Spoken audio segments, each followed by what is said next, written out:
This is the Mazz and Bads Show with Brandon Marrazzo and Charlie Baduini. Honey, I see you looking at me. Sorry. Did you start already? Maybe. Bro, I'm telling you, he's phenomenal. Busta Rhymes, if you don't know who we're talking about, he's great, but he just does not have that classic album for him. But he's got bangers. He's got great guest verses. I don't know, man. He's kind of like Paul George. He's the Paul George of hip hop. You know what I'm saying? I love making athlete comparisons to like other industries because it can be so funny. But also, yeah, you can't even say that about like I was singing Mariah Carey's part. I wasn't even singing Busta Rhymes' part. You know what I mean? Sure, but like when you think of that song, like you instantly think of Busta. Like Mariah's great. Don't get me wrong, but like she's known for the Christmas classic. She ain't known for that, you know. And Busta, like he's the Paul George, bro. He's great. He can be elevated to a number one on a track, but he's not gonna win you the chip being the number one. No disrespect to Busta, man. He's great. Well, as it goes, welcome back to the Mazz and Bad Show. As we took a little quick side tangent to start things off, thanks to us, just previewing some other songs that may potentially be of use to us down the road, and in terms of intros and outros. They always say, like, what would you deem success for your podcast? When I can afford copyrighted music, that's success for me.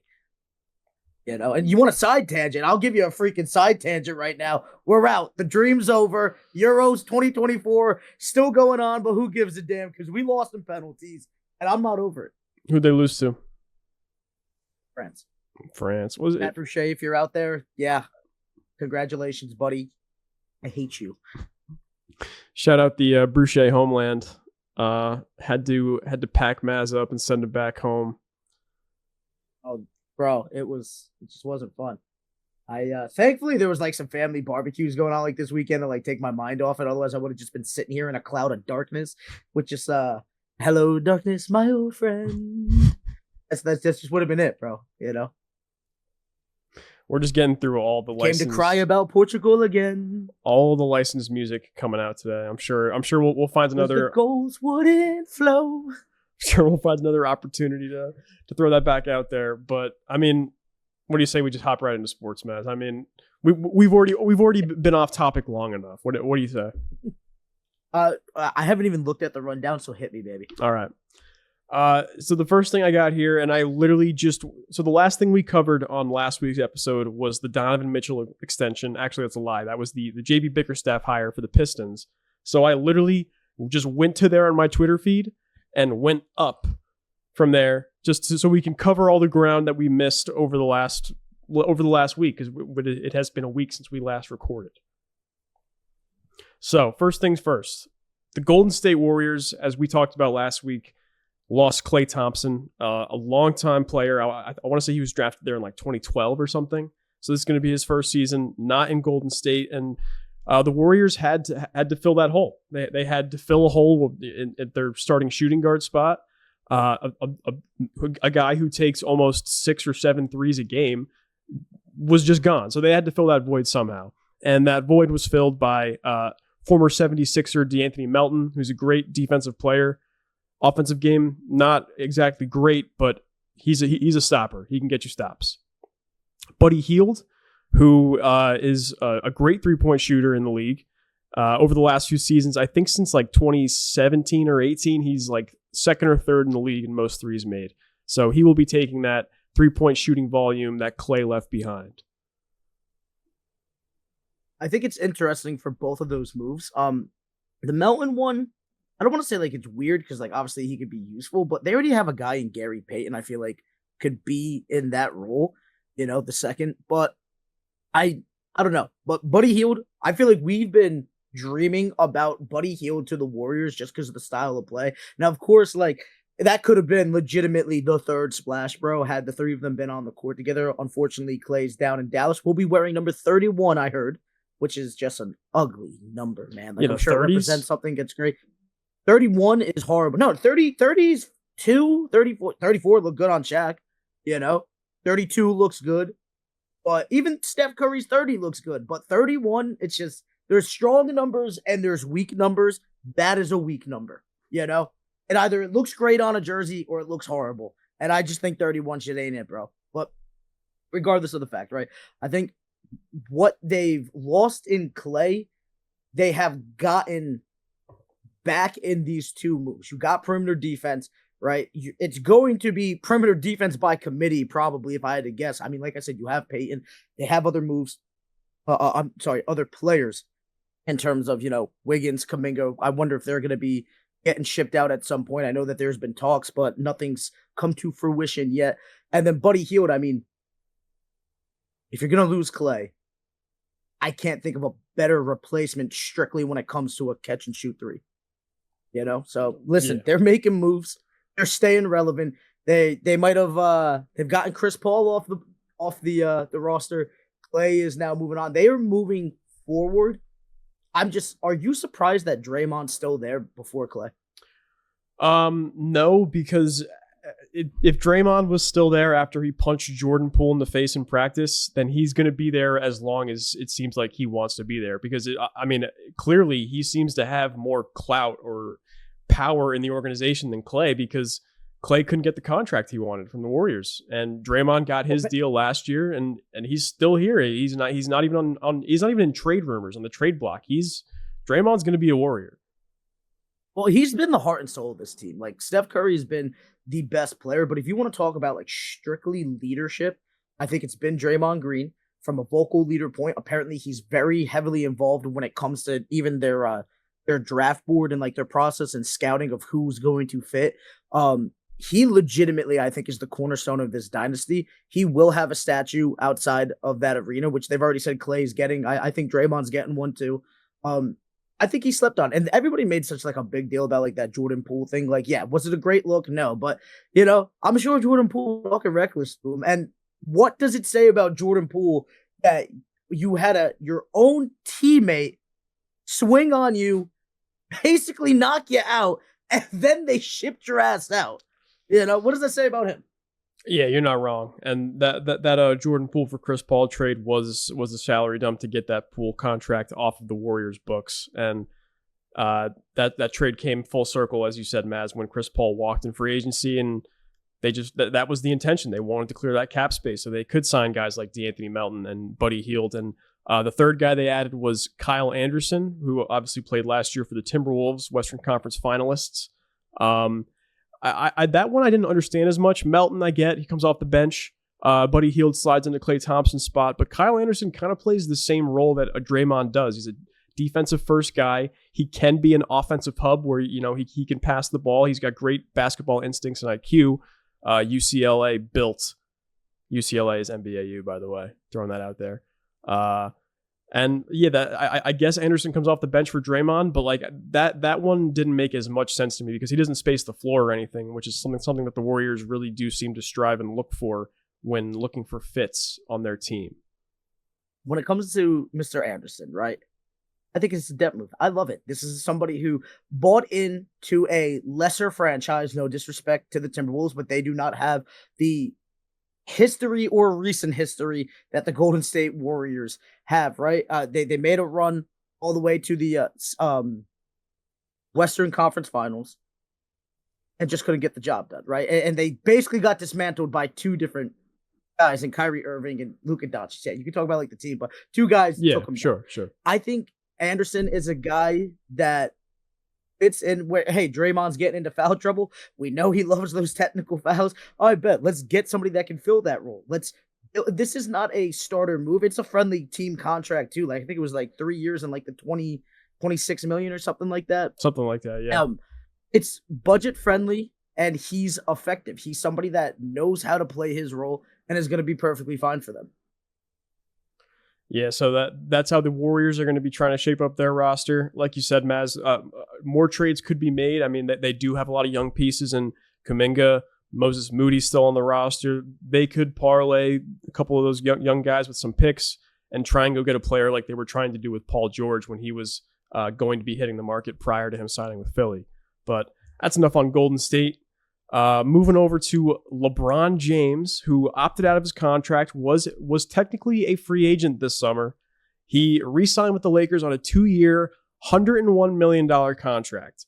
There's a no trade clause, a player option after year one, and he took $3 million less than the max to keep the Lakers below the second tax apron, which will help them immensely when trying to sign another free agent to that mid-level exception. They'll be able to trade draft picks, all those blessed and fancy things that come with not being above that second tax apron.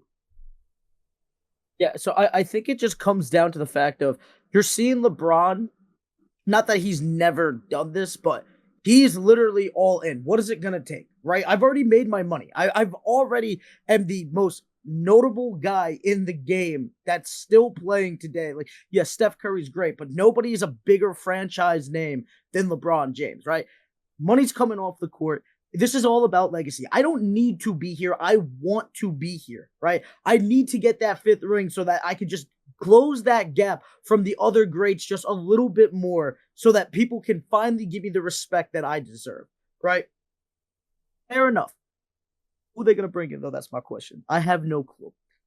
I'm glad that he's doing something friendly for the team, right? We scratched his back, too. We just hooked up his son with a $7 million plus contract, right? It was like 7 and change. You know, so that kid's going to be set for life. Not that he wasn't going to be anyway, but, you know, he's going to enjoy some fame and maybe build onto it. And then I think you're seeing LeBron scratch the back of the Lakers because the Lakers been scratching his back. Let's go get this championship. Let's get back to relevancy. Let's go tie up the Celtics for the most championships of all time. And then we can finally justify the statue that we've been hearing is coming outside of the Staples Center, Crypto Arena, whatever the hell they're going to name it, because it's all about money these days. Yeah, I'm with you there. I mean, it's almost like not that it's too little from LeBron, but it's too little too late because most of the guys who they were, you know, aiming for have already been scooped up in some of the other teams. Like when we talked about last week, when he did opt out of his contract and did talk about, hey, I'm going to be trying to take a pay cut here so we can bring in some guys on that mid-level exception. I remember the names were Klay Thompson, obviously, Jonas Valanciunas, who we talked about at length last week. And I believe the third was James Harden, but he re-signed pretty quickly with the Clippers when free agency opened. So DeMar DeRozan as well, who is now in Sacramento, which we'll get to in a little bit. But yeah, looking out there in the market, I mean, even Taurean Prince is off the market, the Laker last year. He's now with the Bucks. So yeah, I mean, I'm sure the Lakers will find something to do with that little bit of cap space. Maybe it helps them make a trade down the line if they feel like packaging some players and picks together. But it does seem like that the Lakers, there's no way they go into the season with the roster currently constructed as is. I think there still is a trade to be made for them to try and increase the chances for JJ Redick's first year in LA to be a success. As long as his name isn't Anthony Davis, everything should be on the block. Obviously, LeBron's not going anywhere. You got to find someone to take D'Angelo Russell off the books. I am more than happy. I've said this for the past 2 seasons. Austin Reeves is overplaying what his value is.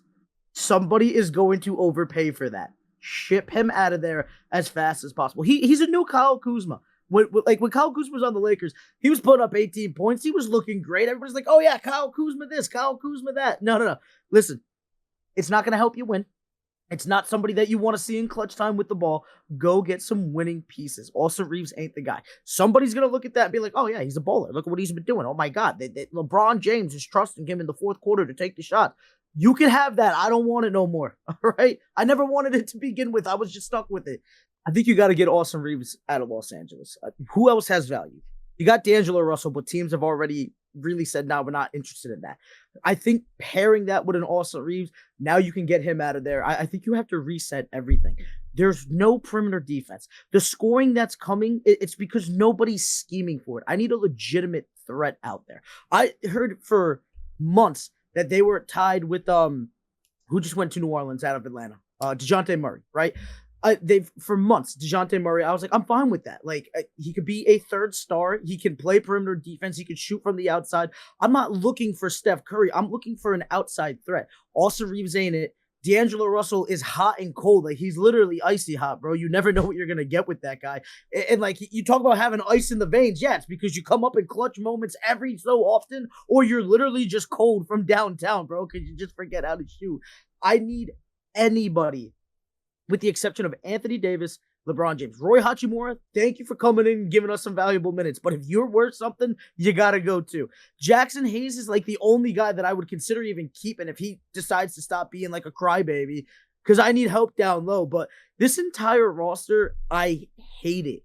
I absolutely hate it. I don't know what they've constructed. It reminds me of when LeBron was in Cleveland the first time. It's like, yeah, these are all the guys that are like, oh, they could fit around him. This is like the best available, but the best available is kind of hot garbage. You know, I don't want this. There's so many guys out there that we, if we had just built up, could help so much right now. Brandon Ingram, Lonzo Ball, Josh Hart, Julius Randle. The list goes on. Jordan Clark. So many guys, even Kentavious Caldwell-Pope has a market now. I don't know what it is.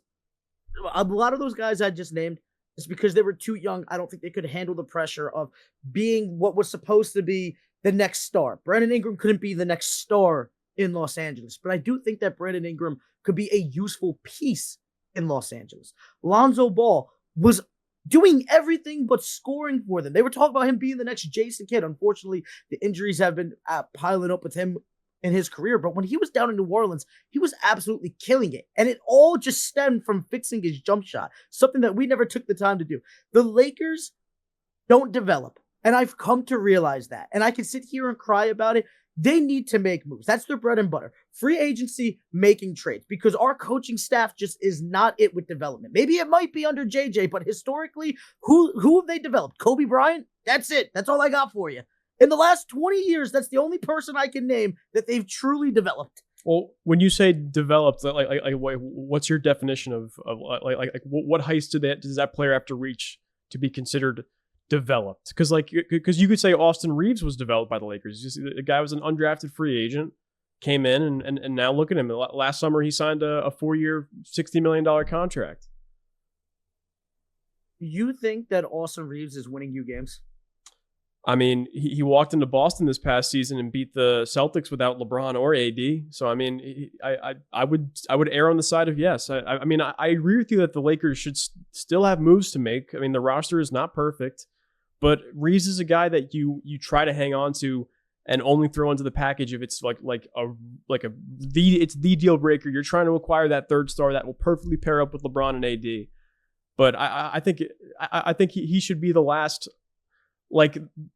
not the last untouchable piece, but the one that Pelinka should be least willing to throw into a deal. So here's my thing, right? First off, I'm looking for that deal because I'm not looking for, everything, because I'm looking for that crown, not the crown jewel, because I feel like that is Anthony Davis right now. LeBron's your mantle. There's the crown jewel. I'm looking for one more decorated piece on that crown. And I think that's the move that has to be made. Austin Reeves, yes, he might have won the Boston game, but I argue that even a broken clock is right twice a day. All right, I'm just not here for it, man. I'm not trying to knock the guy. I'm saying he's not going to do anything for the Lakers being the third star. They're not getting past Denver. Even if they somehow did, they're not making it out of the West. And even if somehow they did, there's no way they're beating whoever's coming out of the East. I just don't see it happening. They don't have the depth. They have two stars. One of them's aging out. The other one, it's 50-50 whether he's going to be healthy. Thank God he had a really good season last year, but I still don't think the brothers played 82 games, So I'm worried on all fronts. And I'm worried because we have LeBron James and we have this small window that is slowly fading out. When am I going to get a player of the caliber of LeBron James again? I didn't think we were going to get one we didn't get one for some time, so I was right about it. After Kobe retired, I knew we weren't getting one for quite some time. It was eventually going to come because it's Los Angeles, it's the Lakers, they are money. But now it's going to be hard to come by. Everybody's kind of not getting locked into contracts, but they're taking bigger deals. They're linking up with their friends more than anything. Who's Anthony Davis' friends? Does he have any? I have no clue. I mean, is he going to attract somebody to come? I don't think so. I thought a couple of things were going to happen that never came into fruition. I thought Damian Lillard was going to end up a Los Angeles Laker. I was dreaming there. I really thought Klay Thompson was going to end up a Los Angeles Laker. I'm kind of I understand. I'm kind of glad that he's not, just because of the injury history, and I don't think he's going to bring the same defense. But at the same time, the fact that he turned us down, it's like, are you kidding me? the list goes on. I even thought DeMar DeRozan was going to be with us, which I'm not sure I fully wanted, but I just thought something was going to happen. And each week, something just flips the page and nothing's written on it. We go on to the next page and there's a little scribble. Oh, the second round draft pick is getting more attention than our first round draft pick because of his last name. And then we flip the page. I'm LeBron James. I'm going to take the pay cut. Oh, but there's really nobody out here there's nobody worth taking the pay cut for it. Like, dude, it is the never ending. It used to be the circus, right? It used to be, I used to call them the Muppets, and we're past the Muppets. It is just complacency. We're just sitting here. We're twiddling our thumbs. This is the best move available because we waited too long to make the actual best move available. So I will forever be in purgatory. Thank you. Two things from earlier. That would be a fun thought experiment to go through. What would the Lakers look like right now? How many championships do they have if they wait the 1 year, don't trade all those young guys for Anthony Davis and wait for him to hit free agency and have him sign organically like that, like Shaq did back in 96, 97. What do they look like right now? A lot better than they look now, that's for sure. I think at the worst part, you're looking at a 4 seed, right? That is the problem with that. Does Brandon Ingram develop like he did down in New Orleans? Yes. I don't know. He's the so let's say for the sake of this thought experiment, Brandon Ingram's the same player he is in New Orleans right now. Lonzo Ball he probably still deals with the injuries. Josh Hart, the spark plug off the bench that he is for the Knicks. You got anyone else for me? I'm slipping there. I think Julius Randle was already out before that, but here's my problem. Here's my problem though. I think Josh Hart is the only one that I am comfortable with the path that you talked about. Lonzo injuries, yes, but even Lonzo's offensive output, they taught him how to shoot down in New Orleans. Julius Randle learned how to be a star in New Orleans. Brandon Ingram learned how to be I don't want to call him a star. He was an all-star, wasn't he? But he's not yeah, but like when I'm talking about star, I'm talking like the entire organization is rallying behind him. You know, like that happened for Julius Randle in New York. I feel like that has yet to still happen with Brandon Ingram because even New Orleans is talking about getting rid of him. You know, and he wasn't really. You saw the flashes in Los Angeles, but I just felt like he really wasn't developing like that. So I don't know what the path is. I do know that it looks a lot better than what we have now because at the very least, you have tradable assets that people might actually want.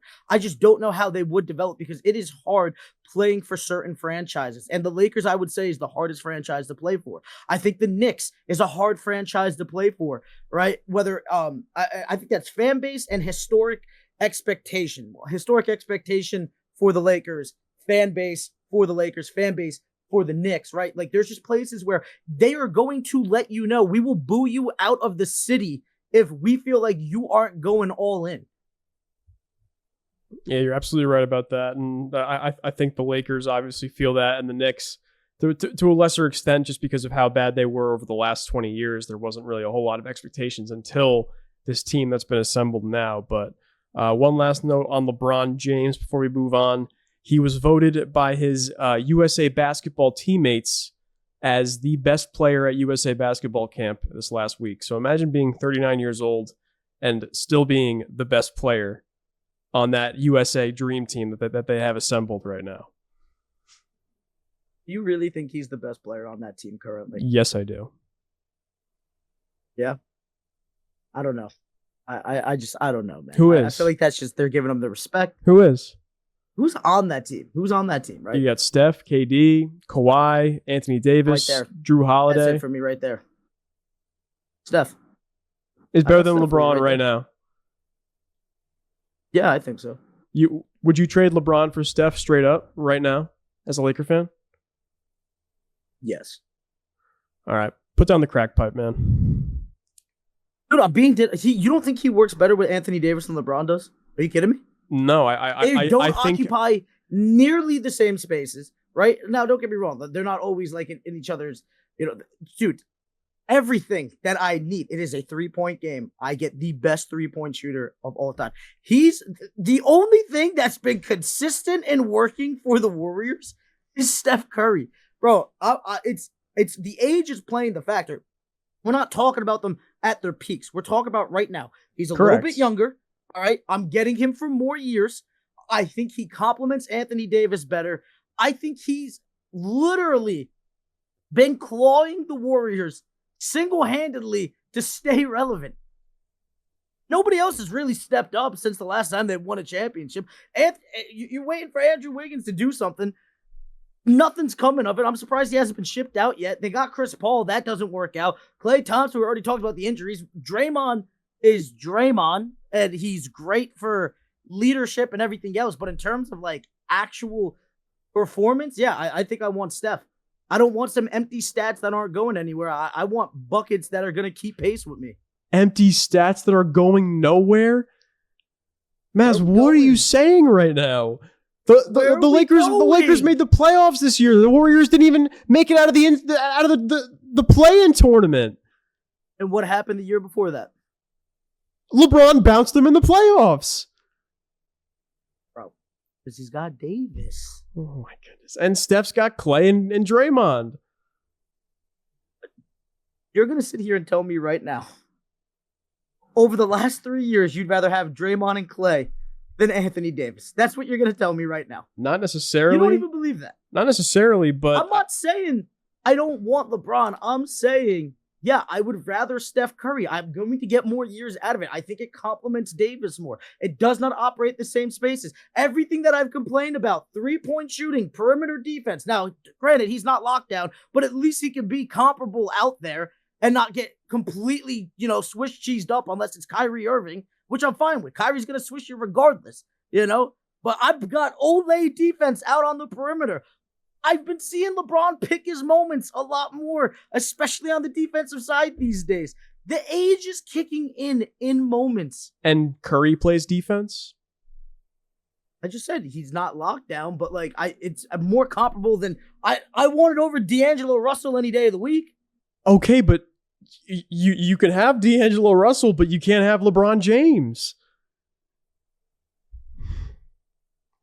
LeBron had 25.7 points per game last year, 8 assists, 7 rebounds, shooting 41% from 3, 54% from the field. Let's go over to Steph. Steph, okay. 26 points per game, 5 assists, 4.5 rebounds, shot 40% from 3, so a tick less than LeBron, albeit on more attempts, and 45% from the field. Give me LeBron every day of the week, dude. Every day of the week. And Charlie, this season coming up. Years. Yes, 20 years from now, you're going to say, give me LeBron James. This season coming up, if I had to pick between the two of those on my team, I'm taking LeBron James. And it's not even a second thought. Yeah, I don't know, dude. I'm really starting to contemplate it, to be honest with you, because it's just not working. It's just not working anymore. And even the year that it worked, we had to get 3 months off. How long was it until the bubble picked up again? The NBA stopped in March and they picked up in July. Okay, so however long it was, right? I can't do math on it, but you had some time for the 1 year that it worked. We needed to literally stop everything. All right. Nobody needed to do anything. That was nobody's fault. That was the world's fault. We wouldn't have won it, is what I'm saying. Says who? They beat. I remember them beating the Clippers and the Bucks right before they shut it down, and everyone was really excited about the Lakers because it looked like, wow, this is the best team in the NBA, and they went on to win. I've never seen somebody complain about their own championship before. I'm literally. I just don't know if they would have made it, bro. I really don't know. I think the reset really helped us a lot because we were an aging team. All right, our second best player is literally the most injury-prone star of the last 5 years. What does that have to do with LeBron? That's what I'm saying. Is that even in our best year, I don't know if it would get it done. I think Steph has already climbed his way out of worse holes than what the Lakers were dealing with. Steph Curry's the only reason why they were making playoff runs, man. I've never seen, and you know what it is, dude? I know exactly what it is. I know exactly what it is. When Davis went down against Phoenix, I saw LeBron quit. He just quit. He quit right there on the court. And I just think he's too old. And yes, I'm going to go with Steph if I have that chance. I'm not saying he's not phenomenal. You're asking me, would I rather have him or Steph Curry right this second and moving forward? Yes, I'd rather have Steph. I think I'm getting more than 2 years out of Steph. I think I'm getting this similar production, just in different areas. My three-point shooting is going to go up. Yes, the percentage was there, but how much more attempts is Steph hitting? I think it just breeds a different style of play that I need to see. We need to get a little more modern. And I think it fits JJ Redick better. All right, Mazz. I really wish LeBron was on the Knicks, because then I could actually appreciate him and give him the respect that he deserves. Unlike you ungrateful Laker fans, literally brought you a championship, and you have the audacity to come back around and say, yeah, you know what? I think I would take Steph Curry over LeBron James this upcoming season. The guy who picked your franchise, chose your franchise to come to, brought you a championship. Sure. My franchise. And you're hold on. He picked my franchise. He did. He chose the Lakers, did he not? He was an unrestricted free agent. Yeah. Let's just get one thing straight here. If everybody was off a team, right? Everybody's a free agent in the NBA. You know who's the first location that's getting a signing over everything? Miami Heat. The Lakers. I don't think so. You don't think so? I don't think so. So then how come? No, because because we're softer on players than Pat Riley is. Yes, location, yes, taxes, but not everybody can handle playing for Pat Riley. You know who you can't handle playing for? The freaking Lakers, because we hold nobody to any standards, and we'll pay you a bunch of money, and it's a beautiful place to live. And you get to wear the best jersey in basketball outside of Boston. All right. And the only reason why we're getting Boston over Boston is because of strictly location. All right. And the off-court opportunities that come with it. Let's not act like LeBron James didn't move to Los Angeles strictly. It wasn't because of legacy. It wasn't because he wanted to play with Anthony Davis.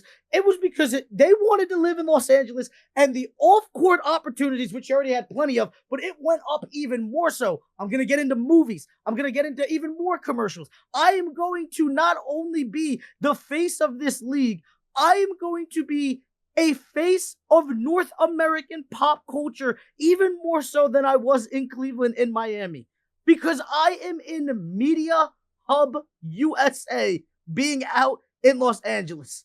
Stop this. He chose us. He chose the city. He didn't choose the Lakers. So then, if that's the case, then why didn't he go to the Clippers? Nobody wants to go to the Clippers. Kawhi and Paul George did. Nobody wants to go to the Clippers.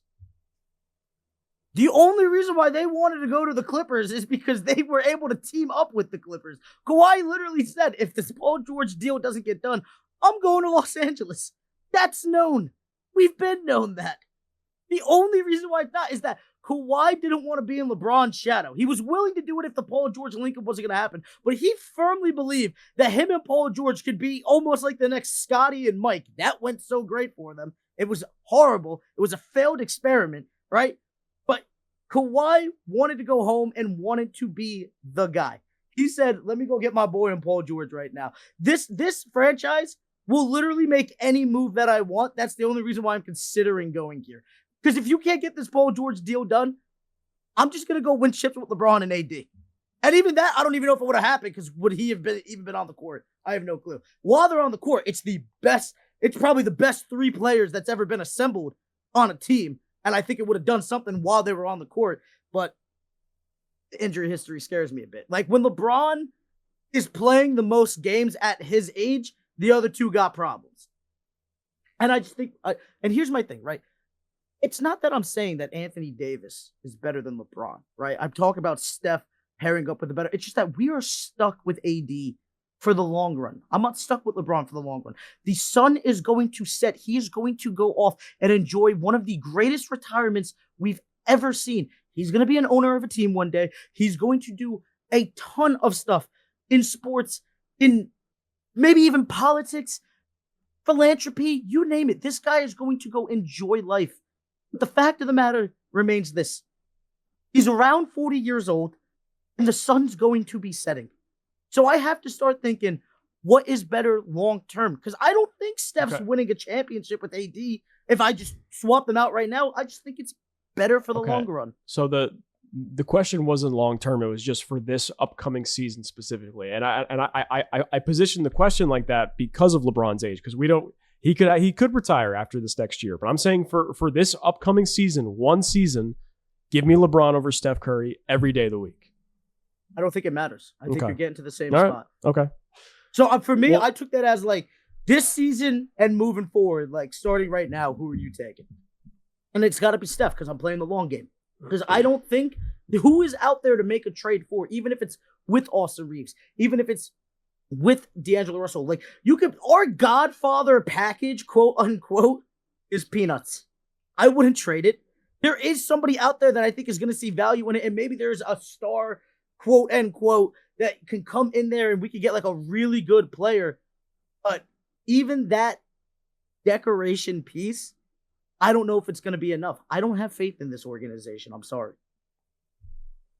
All right. Well, I guess we'll just agree to disagree and keep moving onwards. And on to the other team that you mentioned that has the highest expectations of any basketball city, probably in the rest of the country, is the New York Knicks. Amended the Mikal Bridges trade with the Brooklyn Nets to help avoid the Knicks wow, I said that really weird. The deal was amended to help the Knicks avoid the dreaded first tax apron. So the initial trade, believe it or not, Bojan Bogdanovic's contract, he's making more money this year than Mikal Bridges is making. So the Knicks were sending out more money than they were bringing in, which capped them above that first apron. But what they were able to do was retroactively add Shake Milton as a sign-in trade that went to the Nets from the Knicks. He played for the Knicks this past season. And the Knicks received forward Keita Bates-Diop from Brooklyn in the trade. They're no longer hard-capped. They can use the mid-level exception to sign a backup center, and they can still trade picks.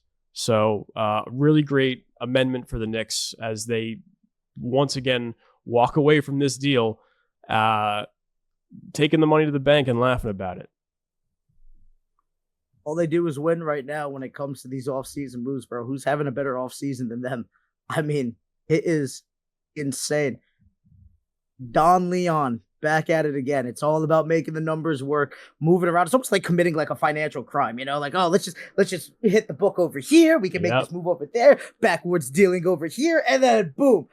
We're chilling and we just fleeced everybody. Thank you. Keep it coming. Oh, where's that backup center? Because Lord knows we're gonna need one. Yeah. But if that's literally our biggest problem, we're gonna be just fine. Yeah.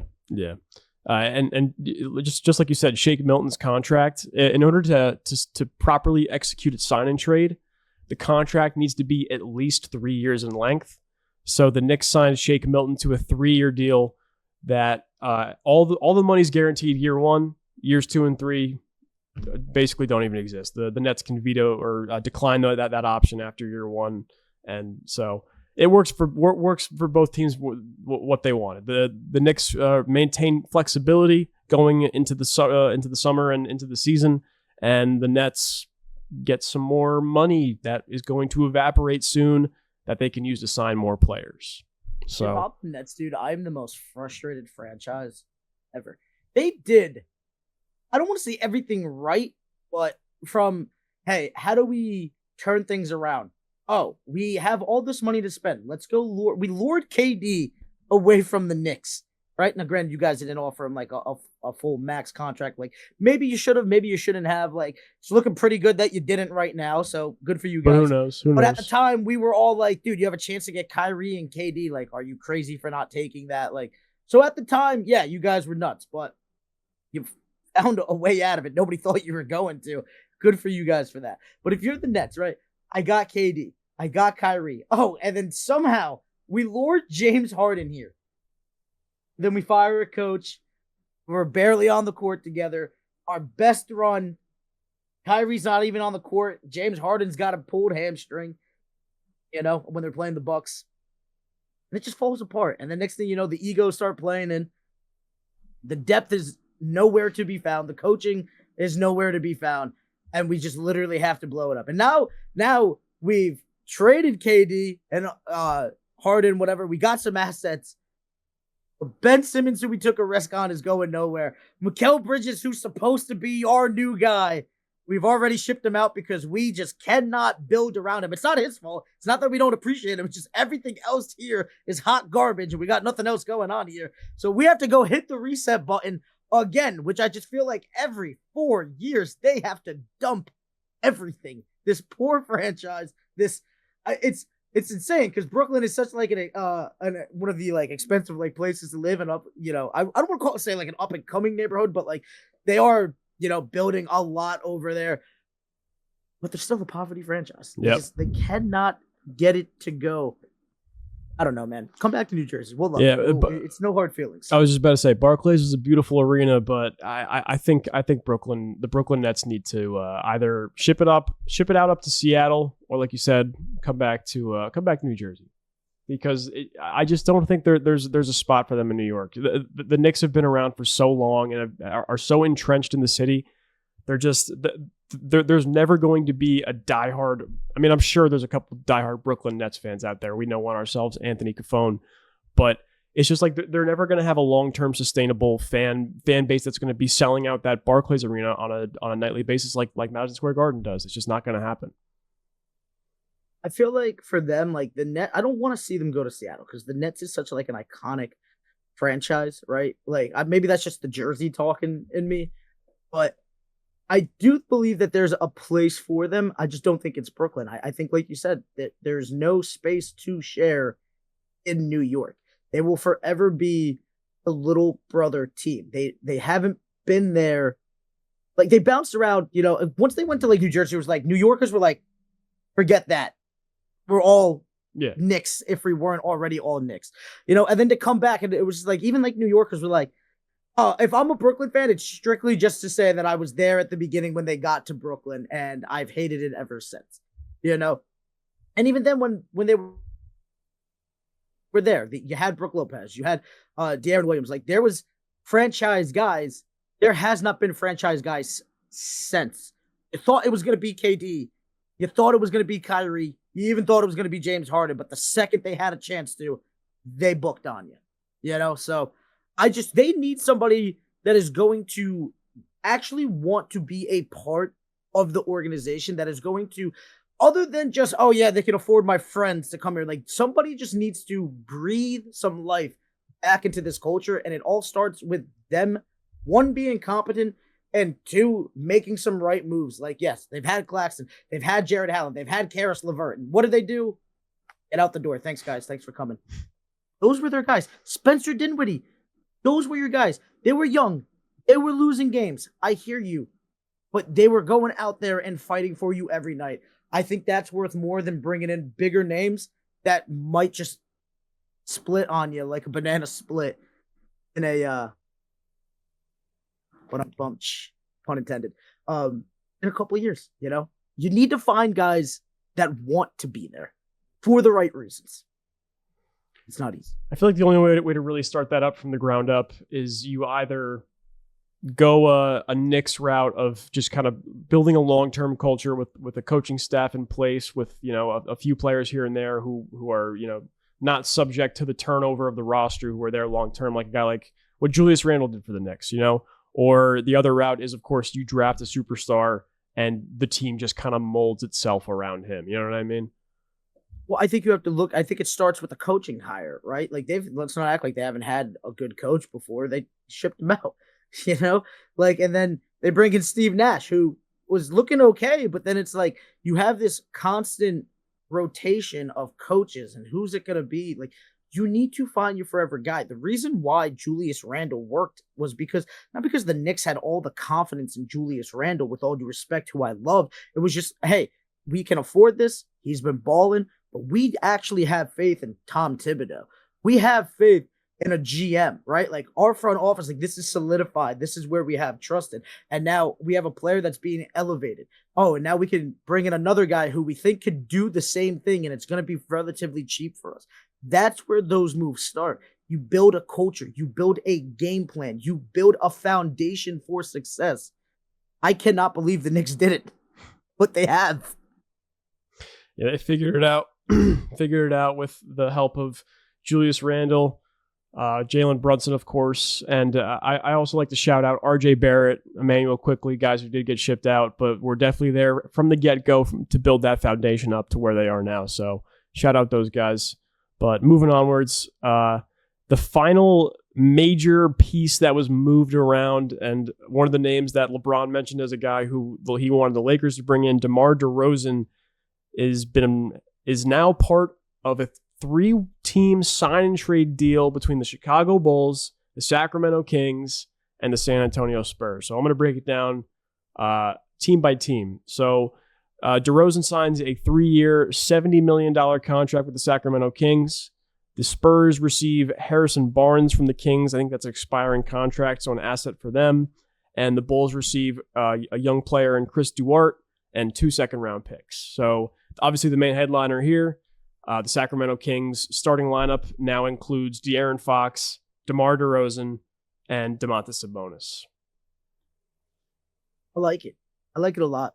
The Kings, they're hungry, man. They needed some more firepower. They have so much like young talent, but like does it fit? Now you have your point guard who you know is going to be there for some time in Fox. You have Sabonis who, although undersized, plays that big man position very well. He's a dog. You get another scorer in there, a guy who he literally operates where those guys aren't, the mid-range game. It is a dying art, but if you can hit it, it wins championships. Like, it is such an effective shot, and he is the best one at hitting mid-range. I can't even remember the last time somebody was this good at hitting it without going back to Kobe Bryant. I don't want to keep on bringing everything there, but like legitimately, I cannot think of a mid-range shooter who was that good, and he's perfected it. But he is older. The time is now. He's not going to be able to be the guy to carry you. He's going to be along for the ride, and he'll be effective. But it's going to take the rest of this organization to climb it over the hill. He can get you, once you get to the top of the hill, I think he gets you over it, but you got to come back hungrier. You basically have to play how the Timberwolves played this year.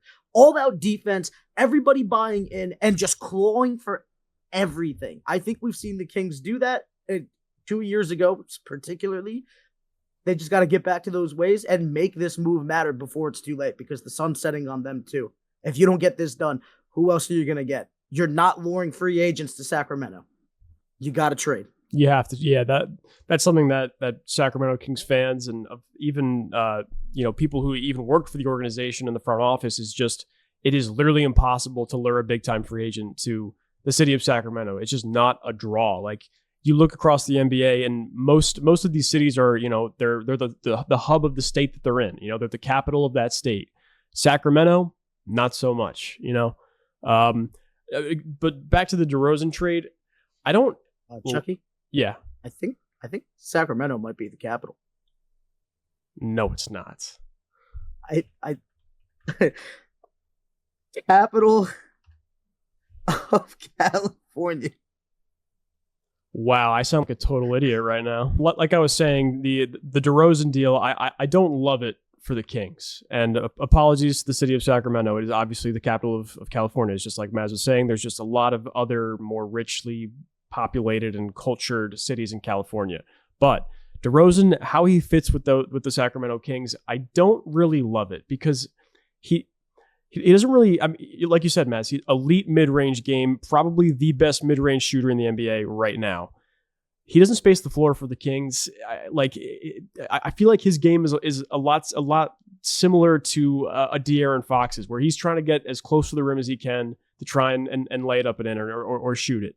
Sabonis, like you said, works he is a center, but not necessarily always in the post. He likes to have some space because he can hit those mid ranges as well. if I'm the Kings and I was in talks with Chicago on a trade, I'm more looking. I'd rather get a Zach LaVine. He's a younger player, fits the timeline more with a De'Aaron Fox and a Sabonis, and also a better 3-point shooter. And I'm not saying 3-point shooting is the end all be all here, but I just think if you're Sacramento and you're serious about trying to build a long-term contender here, DeMar DeRozan is a Band-Aid. Zach LaVine is like, I don't know, surgery. Like, if I'm going to be making that comparison, you know what I mean? Like he changes the makeup of your team for the better, in my opinion. I just feel like Zach might need the ball a little more than DeRozan does, and I already have those two guys. I think I'm more. It depends on what I'm looking for, right? If I'm looking to go in on this season, I think I like DeRozan, you know. But if I'm looking long term, which they probably should be, I hear you. I think you try to get that deal done for LaVine. It's very interesting. Here's my problem. I don't think they're winning a championship. I do think they can make a run. I do think if that organization buys in and gets to that top of the mountain, like I said, I think DeRozan can come up big in moments. We've seen him do it everywhere he's ever been. Whether it was Toronto, whether it was San Antonio, whether it was Chicago, even though there wasn't as many big moments in the latter two. To be honest, on top of everything, I firmly believe that if you would have kept DeRozan on that Toronto team and made all the other moves, you might still be able to win that championship. He's that good of a player. I said it. He's good, bro. Like at the time, like he's more athletic. He's just as good as a scorer. Yes, he does not play as good as defense as Kawhi, but that was the first time where like I saw that franchise, they pushed the chips all in instead of just relying on Kyle Lowry and DeMar DeRozan. They literally said, let's go gear up and we're going to go get a really great center. We're going to get more depth. We're going to get wing defense. Like, you didn't need Kawhi to win that championship, I think. I know that's a controversial take. He definitely won it for you, but I think DeRozan was capable of reaching that limit had he had the competency around him. We are no longer near that anymore. All right, so we will never know whether my crazy theory is true or not. I'm not saying DeMar DeRozan is the same caliber of player as Kawhi. I'm saying I think they won because of everything else that they brought in.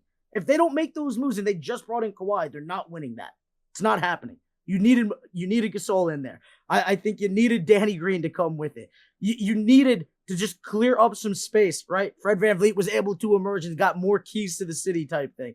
You know, I guess that does happen with DeRozan. But, dude, all I'm saying is this is a guy that's been doubted his entire career. Is like, he's whatever. He's a good player, bro.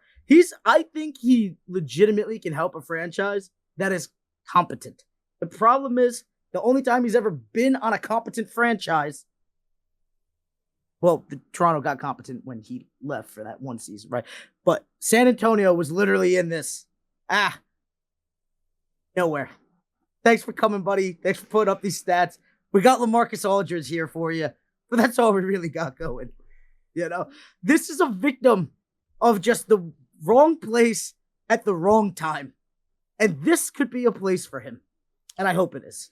Your takes have been absolutely ridiculous today. I hope you know that. You think DeMar DeRozan's hitting that shot in Game 7 of the Eastern Conference semifinals against Philadelphia? You think he's hitting that bounce shot? I have no clue. Did you think Kawhi was going to hit that shot? No. Why can't he? Because Kawhi is a way better 3-point shooter. We just talked about this. DeRozan is exclusively a mid-range guy.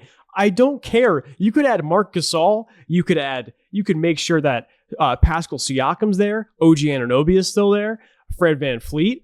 They are not winning that championship without Kawhi Leonard. A step further. I don't even think Nick Nurse, right? I think if you kept Dwayne Casey there, you could have won that. They finally made moves. If Kawhi's there, for sure. But not with DeMar DeRozan. It was not going to happen. I would like to see it.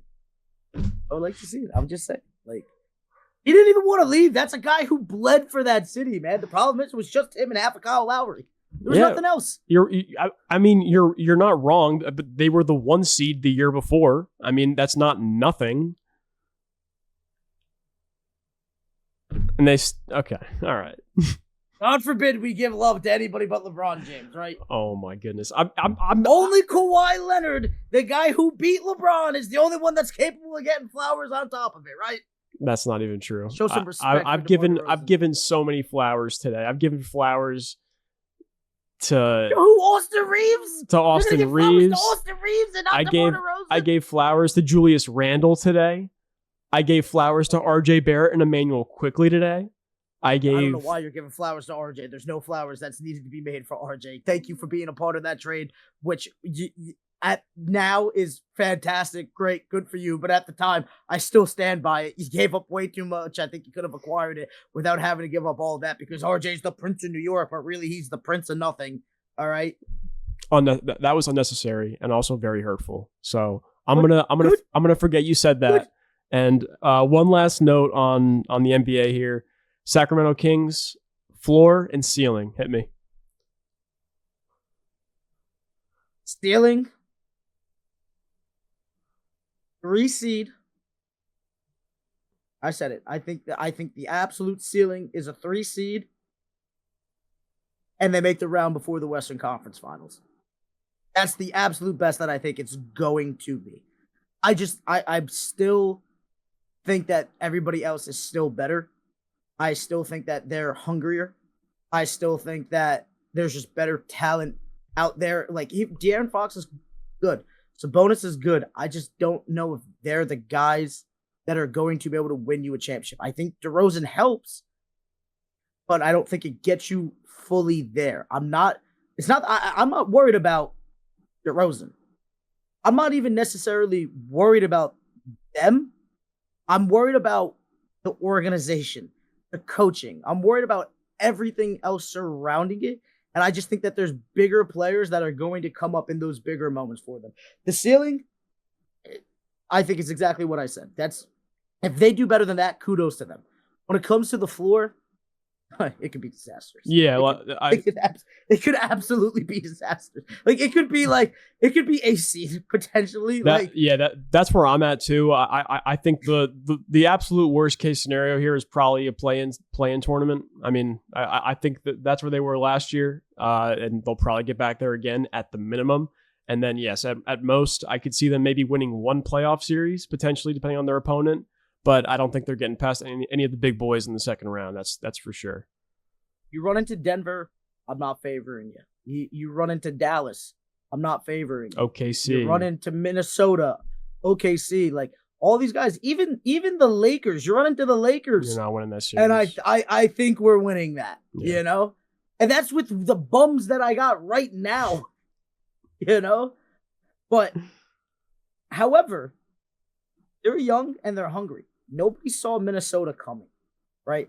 Nobody thought Karl Anthony Towns was going to finally show that he could be a dog, even though he reverted back to the soft tendencies down the stretch at the final moments there. But nobody saw that coming. I don't want to take away the height of what this team could achieve because who knows? De'Aaron Fox and Sabonis could just come guns blazing and then, boom, you got a mid-range knockdown shooter. I don't want to call him a sniper because it's a midi. Dude, if they could find a balance of Sabonis having an off night, DeRozan can pick up where it's at and keep that flow, there's some magic to be made there. And I will say this, and I think I should give LeBron more credit with it too, so I'll apologize to him. Never underestimate a guy who knows that this might be it. They're going down swinging the entire way. You know? I think DeRozan and LeBron are both seeing that writing on the wall. And sometimes you get just a little magic happen when you know that this is it. Oh, so now you got faith in the Lakers. I just said I apologize. I don't have faith in the Lakers. I have faith in LeBron James actually, coming through when he needs to come through. Instead of just passing it off. That's music to my ears. But to be fair, I thought he was going to do it last year, and Austin Reeves has the ball in the fourth quarter when he shouldn't even be on the damn court. I don't know. All right. At risk of prolonging this more than it has to, who else could have been on the court besides Austin Reeves? Would you rather have had D'Angelo Russell out there or Rui Hachimura? Or would you rather have had Max Christie out there? Who else on the Lakers roster should have been on the floor in the fourth quarter of the playoffs last year, Mazz? Who? Tell me who. Would have took Hachimura. Okay. All right. We're done. We're done. You want to know why? You want to know why I would have took Hachimura? Why? Because I know damn well Hachimura is not taking that shot. The ball's not in his hands. The ball should have been in two people's hands. It should have been Davis. It should have been LeBron. There is nobody else that should have been on the damn court with the ball in their hands. You could be on the court. I don't even care. There's no way in hell Austin Reeves takes the shot over LeBron James, top 3 player. You think number 1 all time. There's no way. Anthony Davis, who literally on their run to a championship, hit buzzer beaters off of last shots. Okay? Whether it was a corner 3, up top, down low, hitting shots. Austin Reeves has the ball. Now, I would like to think that that was Darwin Ham for some reason. I'm praying that was Darwin Ham. But do not sit there and tell me that LeBron James, the same guy who had David Blatt basically shipped out of Cleveland before like he could even really get going, and he was a pretty good coach. All right. The same guy who I think everywhere we've seen turn and be like, we're not doing that. This is the better play. We're going to do this. Because he's right. Because he's one of the smartest players, if not the smartest player, ever to be on the court. Do not sit there and tell me he did not, at the very minimum, allow it to happen. At the maximum, co-signed it. All right? He could have took that ball. He could have changed that circumstance. He could have took those possessions, and he should have. Or so you're force it over to AD. You're clashing here because you're saying LeBron. You're talking about LeBron's IQ and how smart he is with the game of basketball. If Austin Reeves has the ball in his hands, and as you're saying LeBron co-signed it, it's probably the right basketball play. It's not the right basketball play. It's not. There's no world in it. Listen, here's my problem with LeBron James. Even if it is the quote-unquote right basketball play, nobody wants to live and die with that result because regardless of any time that you shoot a basketball, it's not guaranteed to go in. Even a two-handed dunk could hit off the back rim or get stuffed by the rim with the wrong takeoff. All right? If I'm living, I would rather live with a shot that LeBron James has a 42% chance of making than Austin Reeves has a 50% chance of making. I don't give a damn if that math makes sense. I prefer LeBron's 42% because he's more magical, because he is the franchise guy. I want to live and die knowing that my best guy went down swinging, wasn't just sitting there as a viewer while it happened. I would have rather LeBron dribble into traffic and had a turnover happen than Austin Reeves do what he did. Okay, that's all. That is fine and good. Like you are entitled to that opinion and that thought, but don't tell me that is the right basketball play because it's not. It is. It is. It is. It absolutely is. I'm telling you, I want to live and die by my star. All right, I don't want to. Okay, live and die. No. I get it, Mazz. I know. I heard you the first time. I know. I get it. But that is not what is called the correct basketball play. That's forcing it, and that's fine. If that's what you think is if that's what you wanted, that's fine. Then say that. But don't say that the right basketball play is having your star forcing a bad shot. That's not the right play. It's not. It's not. I'm telling you right now, in that moment with this roster, it absolutely is the right play. Okay. Because the guy that we're talking about could be in the best setting possible. There wasn't even a double team, Chucky, and he turned the ball over or he shot bricks. They didn't close out on him. There was one guy on him the entire time. The best basketball play in that scenario, best basketball play all day is either Davis or LeBron. I don't care if it's a contested jump shot. I don't care if you got to bully through whomever. I will live with that shot. It is the better play. I have more faith in it going in because we saw what Austin did. He was open. Brick. He got closed out on. Turnover. The kid is not built for the moment, but you know who is built for the moment? LeBron One of the greatest James. players of all time. Yeah. Thank you. So that's why I'm living with that. There's this Okay. thing called clutchness. Do you think Austin Reeves has an ounce of the clutchness LeBron James having? And LeBron's not even the most clutch guy we've ever even seen. All right? Do you think he has an ounce of LeBron's clutchness in him? Do you think Austin Reeves is even What is one-third clutchness? What is built for the moment? define clutchness to me? Clutchness is absolutely when the pressure is cranked all the way up to the max. It is you make this play or you go home. Either you have it or you don't. Let me put it to you this way, Chucky. When I'm down at the courts playing my local basketball, which is horrible, all right, and I am terrible at the game of basketball compared to these guys. However, I'll go 0 for 5 in a game, but hit that last shot because I'm clutch, but I'm not talented. I'm not good. There's a difference to it. All right. Austin Reeves is the better basketball player than I will ever be. However, he ain't clutch. Nowhere near LeBron James clutch. Nowhere near Anthony Davis clutch. Nobody, unless it is a backdoor, even if he hits the last shot, if it's a backdoor cut and it's open, it should be coming off a LeBron assist. They had nothing to do with the play. They went to the corners. They cleared out for Austin Reeves, who did nothing. If LeBron co-signed it, it was a lapse of judgment. Or he was just that tired. I don't know which one it really was. All right. But there's nowhere the basketball playbook from the God says you give those possessions. In the fourth quarter, Austin Reeves. I will forever die on that hill. Okay. Forever die on that. You don't think LeBron makes mistakes? He absolutely does. Everyone makes mistakes. That's one of them. Okay. And forever will be. All right. Yes, LeBron cost the Lakers a championship this past season. No, he did not. I'm kidding. I'm kidding. I'm joking. How about this, Mazz? We have spent way too much time on LeBron and the Lakers today. So how about we just keep it moving, huh?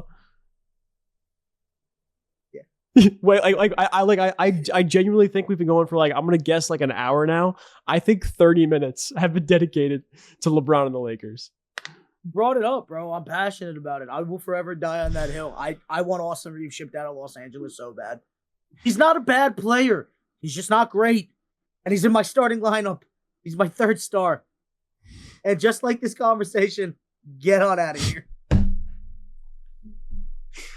All right, you know what? We're done with the NBA. That's about all we got. I mean, besides, we go to football. We're going to football for a little bit. The only thing I saw that popped up on my phone during the show was Cade Cunningham signed his rookie maximum extension with the Pistons, 5 years, $224 million. That's about it.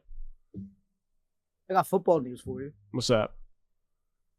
Arch Manning has now opted in to college football 25. Actually, I watched that commercial as you were restarting your router. It was pretty good. I'm not gonna lie. No, it was quality, but why wasn't he in it to begin with? What is with the Mannings and just always trying to do something with just, we need this attention. I'm not gonna be in it. Everybody's talking about me, and then right before the game comes out, I don't want to miss out on this. All right, I'm going to be in it. Yeah. Because let's be honest, he's going to play video games. He wants to see himself in there anyway. Yeah, I don't know. Who knows? I mean, it's not like he's... That kid, that kid's going to pull an Eli. He's going to ball out when he gets the chance over when Ewers leaves. He's going to ball out. It's going to be the Oakland Raiders that are going to draft him. And he's going to be like, no, we're not going there. I don't know. I don't know about that. We'll see. I mean, we still have a long ways to go before Arch is even in the draft conversation. Hasn't even started a season yet at Texas, and he won't even be starting this season because Quinn Ewers came back for either his COVID year or his graduate year or whatever. But I don't know. They've been giving out years like crazy. Yeah. You get an extra year. You get an extra year. But hey, it is. You don't think Arch Manning is going to make it? What, to the NFL? Yeah. No, I'm sure he will. It's just it remains to be seen. It's like it's tough to say just because we haven't even seen him really play college football yet. So we're gonna have to. I want to at least like have him go through a season, have all the draft pundits and experts review and rank him, and then we'll go from there. How about that? He's gonna get drafted just based off the name, dude. I guess we'll see. That's EA College Football that'll be coming out this weekend, I believe. So me and Mazz are gonna have our plates full for the next few weeks with that. Don't expect to see me out and about unless I'm recording a podcast or working. You can find me right here in this chair on that TV with that game. I've already told Kiara, listen, the next month and a half, don't ask me to do anything. Nothing. I'm sorry. Just let me enjoy this. That's the only way you'll get us to talk about college football in the month of July. But going over to the NFL, Mazz, I'm sure something that you've been reading about for the last few months and that's been talked about ever since they went to 17 games. But NFL still talking about going to 18 games. I think there's still some work to be done on that front. But Joe Burrow was on a podcast this week, and he had a suggestion for how the NFL should handle the 18-game season. So he says there should be 2 bye weeks for every team during the season. One of the bye weeks should be off for the entire NFL. He posed week 13, week 12 as that universal bye week for the entire league. And he thinks the NFL should hold Pro Bowl festivities that week, similar to how the NBA, MLB, and NHL have their all-star, game festivities, whatever, all-star break in the middle of the season. And I personally am also a fan of that. I think it might even, I feel like the current way the Pro Bowl is, where it's how it's in between the conference championships and the Super Bowl. Everyone at that point is like, man, why do I want to watch this? Screw this. The Super Bowl is next week. You know what I mean? Like, I don't really care. I think doing it mid-season like that would maybe bring back a different level of interest from fans around the league, potentially.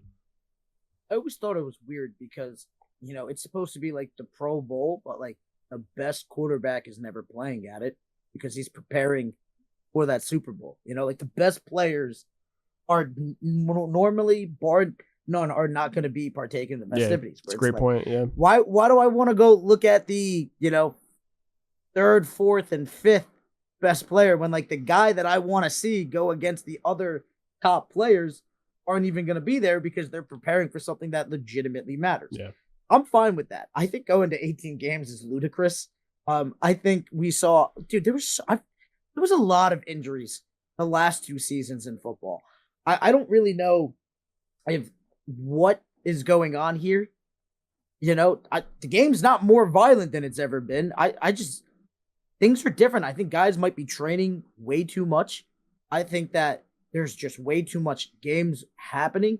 I think guys are just so explosive these days where it's like their body is not good for the game because they're just so athletic that once you add in that contact, it is a recipe for disaster. I am fine with where we're at with 17 games. I'm actually fine with going back to what we had normally had because I felt like it was a nice sprint to the finish. It was violent. It was fantastic for everybody. Like, yes, you'd have like one guy would get injured. I felt like it was like, oh man, that stinks. But now it's like everybody is getting injured. And I just think picking up more games just is not the move with it. I'm not saying that I wouldn't like to see it, but let's be honest too. The 17th game, did anybody really care about it? I felt like the top teams took out their best guys anyway and went, oh, here, practice guys, go get your reps in there, backups. Let's see what you're capable of. I don't want to see that. I want to see the best of the best. If it's worth for the competition, then let's get it out there. Preseason is for those guys to get their looks. God forbid an injury of a bigger player. That's for those guys to get their looks. Not this game. Not the 17th game where everything's basically already locked up. And then the 18th game, that's going to be even worse. Everything's more so, I feel like, is going to be locked up. I don't know. More football is great. But I want to see, if I want to watch guys not perform at the highest level, I'll go watch the CFL. I'll go watch the Rocks Football League. I'll go watch college ball. With all due respect, I watch the NFL because I want to see the best of the best, and I feel like adding more games, I'm not getting the best of the best. I'm just getting guys. Well, I think there's definitely stipulations when it comes to expanding it again. I mean, obviously there was some stuff that they cut back a preseason game when they went to 17 games. They would definitely cut back another one. They would go 2 preseason games, 18 regular season games. I think the 2 buys are non-negotiable. You have to have at least 2 break weeks in there. I think these guys' bodies would fall apart. And then as for what you're saying about what were you just saying? The best guys. Not even that. I think when you're talking about, you know, when teams are, you know, when they get to that 17th, 18th game, if things are already locked up, they're resting players, resting starters or whatever. I think that's just on a year by year basis though. Like I think it just depends on, you know, how the regular season breaks out for certain teams. I mean, I'm sure there will be some scenarios where teams are playing until week 18 for that last playoff spot or fighting for seeding positioning or anything like that. But yeah, if you're all banged up, you know, like it's not even like your best effort. Like, of course, like if it was the 16 game, there's somebody going to be fighting for it and somebody's going to be taking a break off. But what I'm saying is like, you're not competing for that with your best guys because that game has made a difference. I don't know if it's taken away the preseason game or what, but there's been so many injuries that if you're clawing for that last spot, even if you get it, was it worth it? Because everybody's just hurt.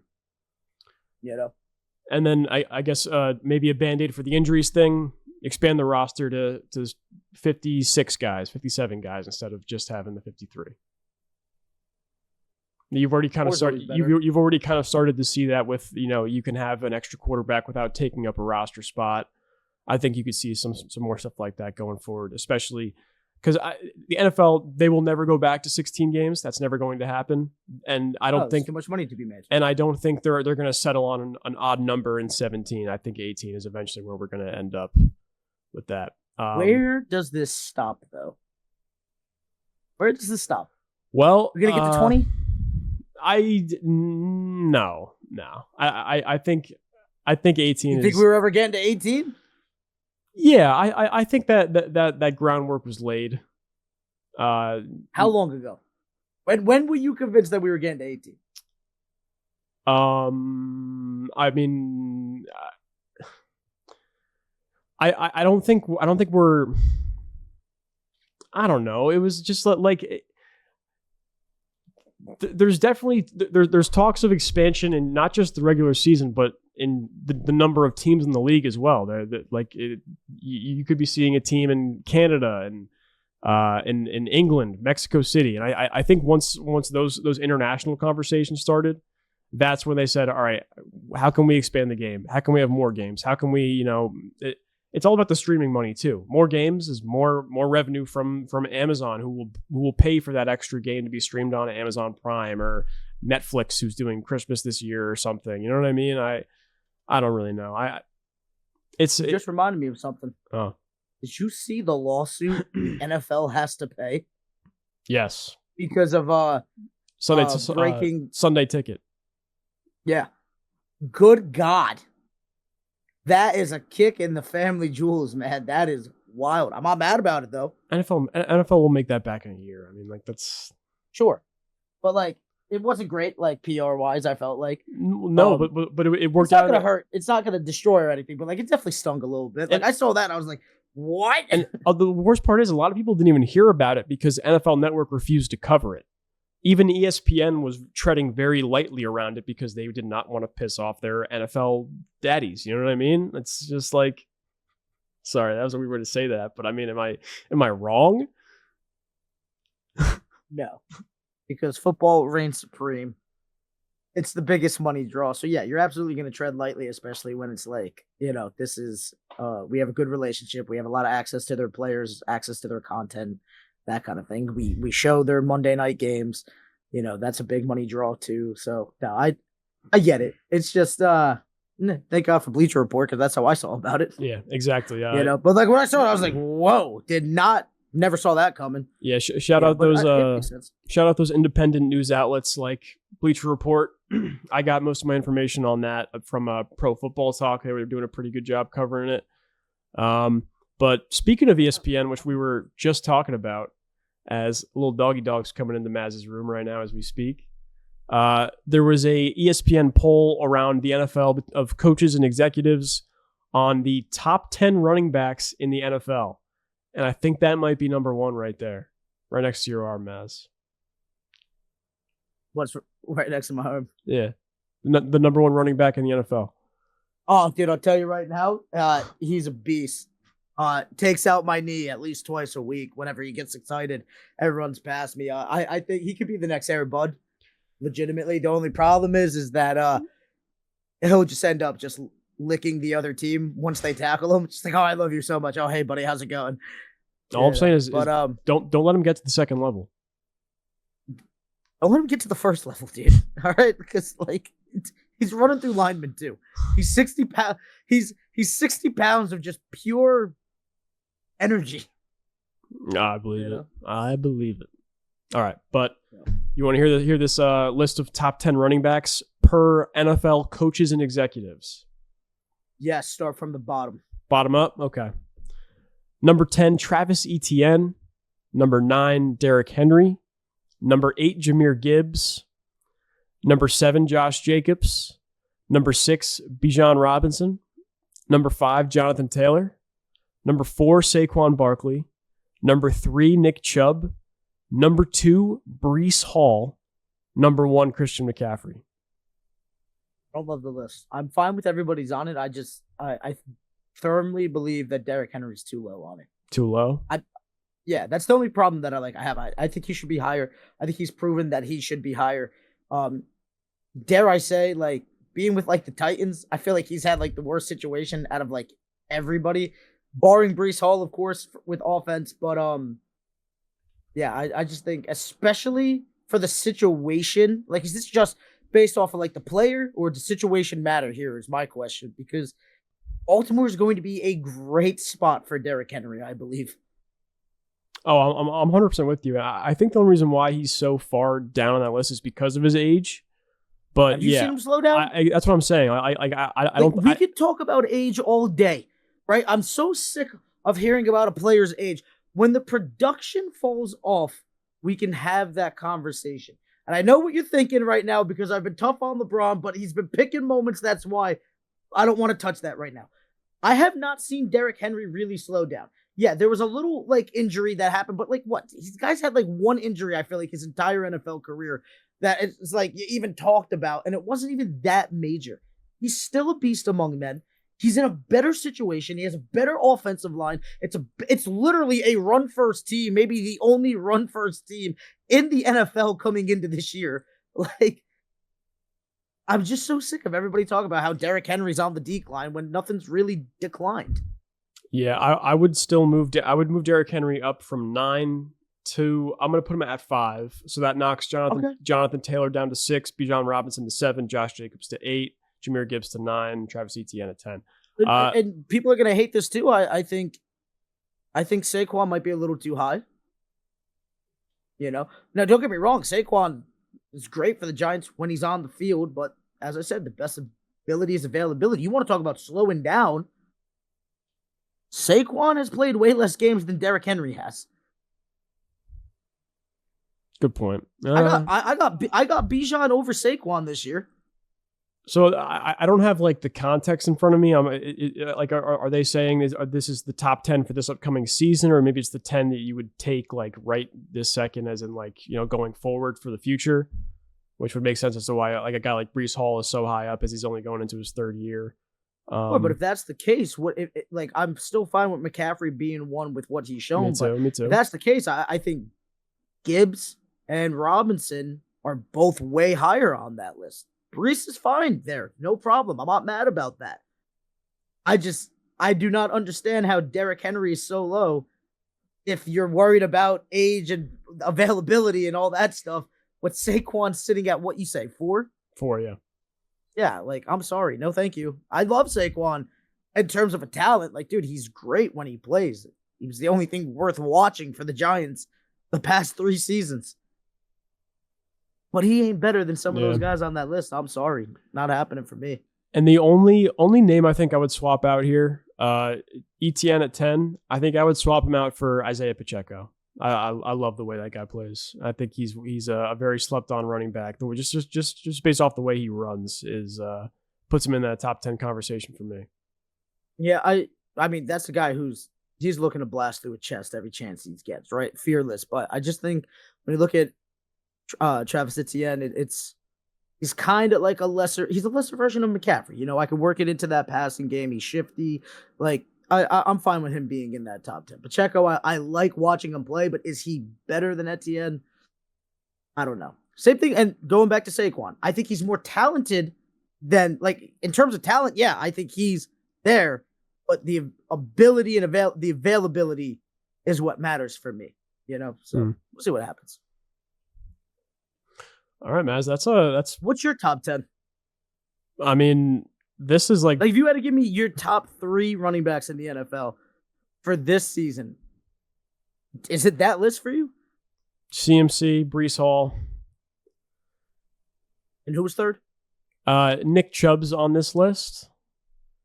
But I don't know if Chubb's I don't know if but that is a nasty injury. Yeah, bro. I need to see him coming off that injury first. All right, I'm going CMC, Breece Hall. Give me Bijan, man. I like it. I like it a lot. I'm not even mad about that. Not even mad. How could you not? I mean, the guy in limited touches last year was about as dominant as they come, and I'm so glad he's in the NFC, because I don't it doesn't have to see him play the Jets more than once every 4 years. So yeah, I'm taking long term. Give me Bijan Robinson. I don't hate it. I think that kid's going to be the best running back in the league. No disrespect to Breece Hall. I just he is insane. Like, absolutely insane. Shifty, makes all the right moves. I feel like Breece Hall is good, man. I just think that Bijan, I don't know what it is. There's something about that kid where anytime he touches the ball, I think he is legitimately. Hold on 1 second. Just nobody, you tell them your schedule. They have no clue about it. I don't even know why people ask for my schedule anymore. Like, I don't know. I just need, 2 hours, not available. If I'm not answering the phone, you know what I'm doing. I've told you all week the time frame, and just nothing. It happens to the best of us podcasters. I'm not even mad. Like, it is what it is. It's been hectic for me all day, Charlie. I owe you lunch for the things that we've had to put up on my end today. You know, so I got you. I apologize. Bijan, every time that kid touches the ball, I feel like there's magic in the air of just capable of happening. You could make the argument for Breece too, but like I firmly believe that he's capable of scoring a touchdown every time he touches the ball. Like, I don't know, man. He's that guy. I think he's going to be the firm number 1 running back in the league. He's like Christian McCaffrey. I think he's more shiftier. I think he's just as speedy at like top speed. You know, like everything about him, dude. He's just a beast. I don't know. I'm a fan. I can't explain it. How could you not be? He's just an elite talent and a guy who's going to be lighting up the league, hopefully, for the next decade or so. Yep. But Mazz, that's all we got. I mean, this is the dog days of summer. There is not a whole lot besides MLB regular season right now. You paying attention to that at all? A little bit here and there. I've been more tapped into the Mets the last month or so when they've been on this like little like winning streak they've got going. WNBA is heading into a Olympic break in the next week or so. And then, of course, Mazz, as we talked about in the open of the episode, the Copa America is still going. Copa America and the Euros are going, but who gives a damn? I said it. Nothing matters in the world of soccer anymore. Nothing matters in the world of sports right now, because even MLB regular season doesn't even matter until October, right? I mean, it's the worst season. People that like love baseball, like, dude, they're nuts. 162 games. Like this is the entire season, the entire time. I don't. I love my team. I hate my team. I love my team. You know, I'm just not here for that. I think there's way too many games. Cut that down for me. You know, but Even 100 might be too much. I know that they say it's like, oh, well, then you won't have guys, pitching that so often, this and that, where it's like, dude, guys used to pitch entire games and the arm wouldn't fall off. Yes, pitchers are way better today. I got it. But pitchers are also better today because you don't put the strain on them like you used to, So it's like, yeah, I don't know. It is what it is. I'm going to get caught on a tangent there. It doesn't even matter. Chucky, I need football to come back into my life because basketball's over and I got nothing else going on. And I'm a basketball football guy. And soccer, it don't matter no more, bro. It don't matter, Although we did see one of the most craziest things ever. 41 years old, starting center back for Portugal. He's going to be hanging up the boot. Shout out my man Pepe. I don't even know where he's at. Maybe he plays at the 2026 World Cup. That would be insane. The fact that guy played at the level that he did. Locked down Mbappe twice when they played France. That's that guy. 41 years old. What an animal. Love him. You said Pepe? Pepe. Shout out Pepe for locking up. That's literally the jersey that I had on the first episode. It's his jersey. Yeah. That's my guy. He's an animal. One of the dirtiest players to ever play the game, but I love him, dude. Guy I was just talking with my little cousin. He was big into soccer. I was like, yeah, man, he's not as aggressive as he used to be. Like, this is a guy that would legitimately kick you in the ribs while you were down if you pissed him off on a pitch. And he's like, I legitimately believe that he found Jesus, got into religion, is really calmed down on the pitch, and good for him. We appreciate greatness out here and longevity, as long as you're hustling the entire time. Agree. Hard agree. Chucky, another one in the books. Another one coming, and hopefully we will actually have some damn news next week. If not, oh, buddy, I got ideas for you. We're scenarios on scenarios.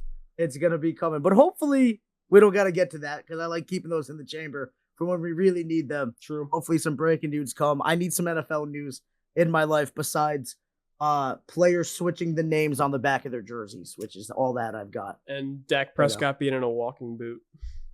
He's fine. It's a foot sprain. Good God. He better be fine. All right, folks. Make sure you like, subscribe, rate. If you're watching on YouTube, like and subscribe. Comment. If you're listening on Spotify, rate the podcast because that's what gets it into circulation. Thank you for watching, friends and family, and hopefully some new listeners and fans as well. I want to give a quick shout out to Mike and Tuti Cabrera because that is the reason why I have this webcam right now. I appreciate them. So you gotta appreciate people when they support your endeavors. When the family's helping out, you got the right people on your side. You know what I'm saying? Oh, yes, sir. Oh, thank you. You have been listening to the Mazz and Bad Show with Brandon Marrazzo and Charlie Baduini.